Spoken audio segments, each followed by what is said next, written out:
आईच्या आठवणीचं घर. सुनबाई, इतका अन्याय करू नकोस. ती बिचारी एकटी कशी राहील? आताच तर तिची आई वारली आहे. काही दिवस तिच्या बरोबर या घरात तुम्ही पण राहावा.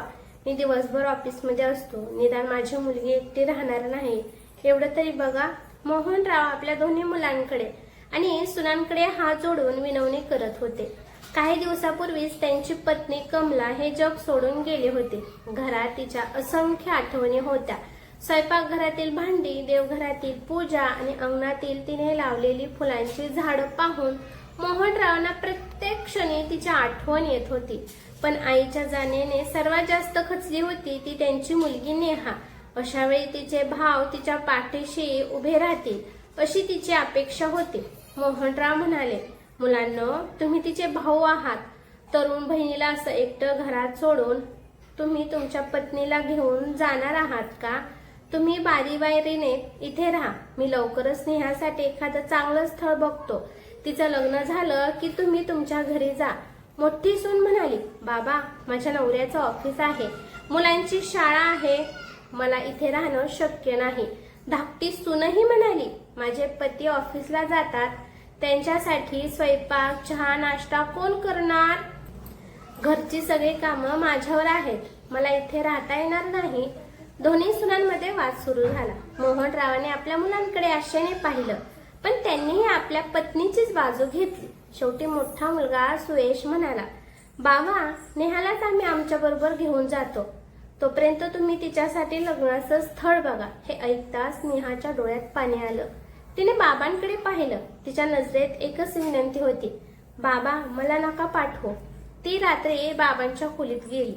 मोहनराव डोक्याला हात लावून बसले होते. नेहा रडत म्हणाली, बाबा, मला त्या लोकांबरोबर जायचं नाही.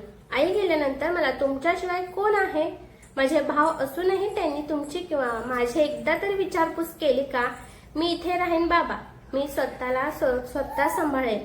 मोहनरावांनी तिच्या डोक्यावर हात ठेवला आणि म्हणाले, ठीक आहे मुली, जशी तुझी इच्छा. दुसऱ्या दिवशी दोन्ही मुलं आणि सुना निघताना मोठा मुलगा नेहाला म्हणाला, तू अजून तयार झाली नाहीस? 7 वाजताची ट्रेन आहे. त्यावर मोहनराव ठामपणे म्हणाले, नेहा कुठेही जाणार नाही, तुम्ही लोक जा. सगळे निघून गेले. एकाही मुलाने मागे वळून बाबांकडे पाहिलं नाही. त्या दिवसापासून मोहनराव आणि नेहा एकमेकांच्या दुःखाचा आधार बनले. मोहनरावांना नेहाला एकटीला घरी सोडून ऑफिसला जायची भीती वाटत होती, म्हणून त्यांनी सुट्टी वाढवली. तेव्हा त्यांच्या ओळखीच्या काकी घरी आल्या.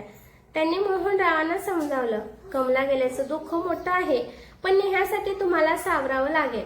तुम्ही ऑफिसला जा, मी दिवसभर नेहाकडे लक्ष देईल. काकींच्या सांगण्यावरून मोहनरावांनी ऑफिसला जाणं सुरू केलं आणि नेहासाठी स्थळ शोधायला सुरुवात केली. काही दिवसांनी शिवम नावाचा चांगला मुलगा त्यांना पसंत पडला. तो नोकरी करत होता आणि स्वभावानेही चांगला होता. मोहनरावांनी नेहाचं लग्न शिवम सोबत ठरवलं. 6 महिने गेले, पण या काळात दोन्ही मुलांनी ना बाबांची विचारपूस केली ना बहिणीची. लग्नाला 4 दिवस राहिले तेव्हा मोहनरावांनी मुलांना लग्नपत्रिका पाठवली आणि मेसेज केला, वेळ असेल तर लग्नाला या. जबरदस्तीने सुट्टी घेऊन येण्याची गरज नाही. मेसेज पाहून दोन्ही मुलं लगेच घरी आली. बाबा, हा कसला मेसेज? आम्ही तुमची मुलं आहोत. मोहनरावांचा साठलेला राग बाहेर आला. मुलं? कोणतं कर्तव्य निभावलं आहे तुम्ही?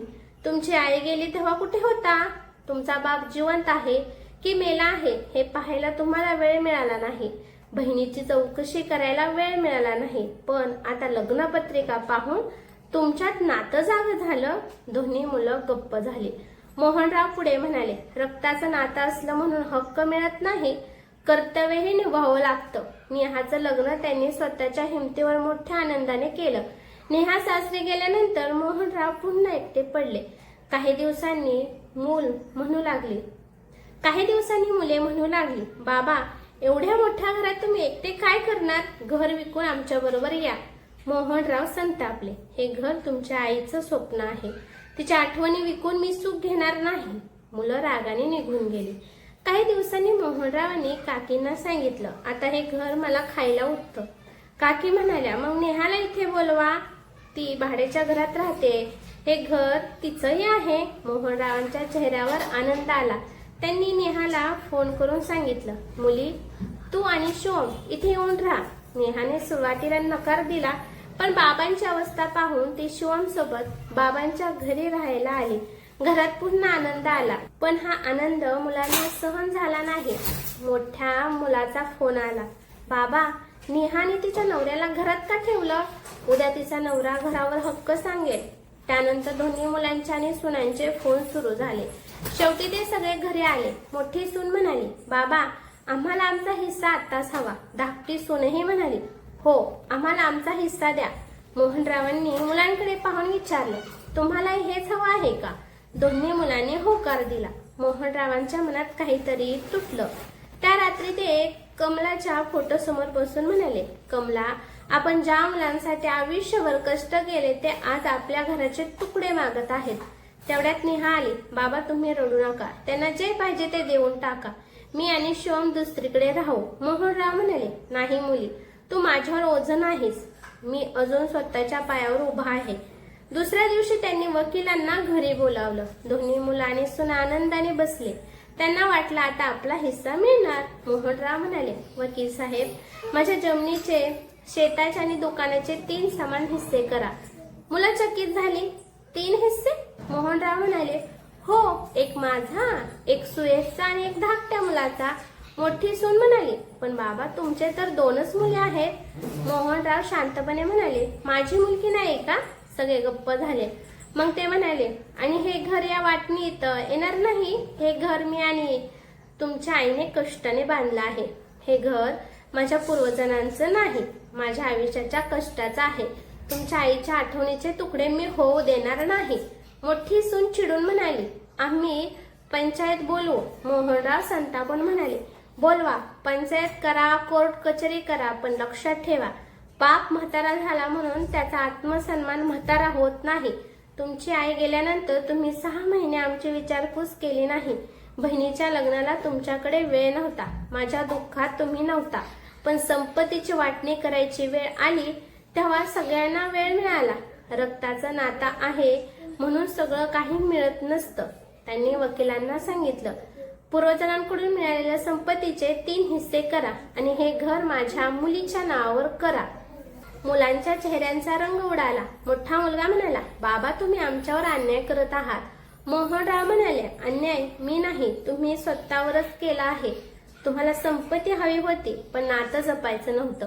मला माझ्या मुलीला तिचं घर द्यायचं आहे. मोहनरावांनी कागदावर सही केली.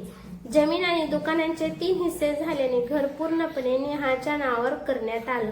मुलं रागाने निघून गेली. त्या दिवसानंतर त्यांनी बाबांशी संबंध तोडले. पण मोहनरावांना आता त्याचं दुःख वाटत नव्हतं, कारण त्यांच्या घरात नेहा होती.